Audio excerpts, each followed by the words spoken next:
1713, which I don't know if this relates, might to one of your extra credit ones. Might relate to 16. I'm not sure, but maybe.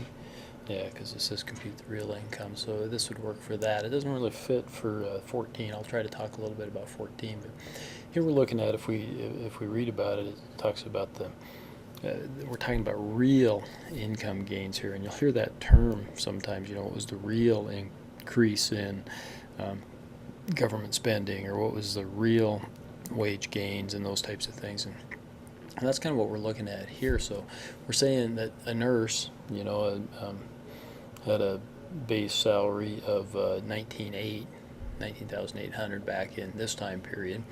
But in 2013, that nurse's salary had gone up to 89,673. At the same time, the CPI index, or the Consumer Price Index, had an index of 232.531. Okay, meaning that had this salary been $100, then it would be for just to keep up with inflation would be $232.53. So has this kept up with inflation, or has it even done better or worse? And the way to calculate that, it's really pretty simple. Then we just take our current or salary, divide that by our consumer price index, and multiply that by our 100 again to okay, so what this is telling us is that this salary today, when you take into account the inflation, because inflation erodes your buying power, right? Because even though your salary's gone up, you can't buy as much ice cream or beer because the prices of beer and ice cream have gone up as well, right?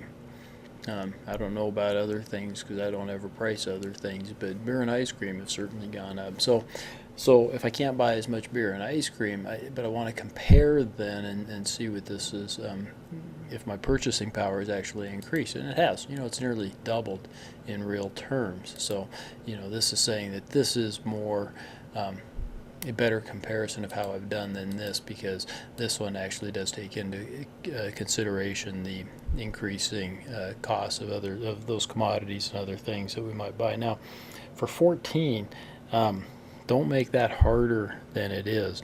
Go back to the very first problem that we did, right? And remember how to calculate that basic index. And that's all you're doing for each of those then, because it gives you the year 2000, it gives you the year 2013.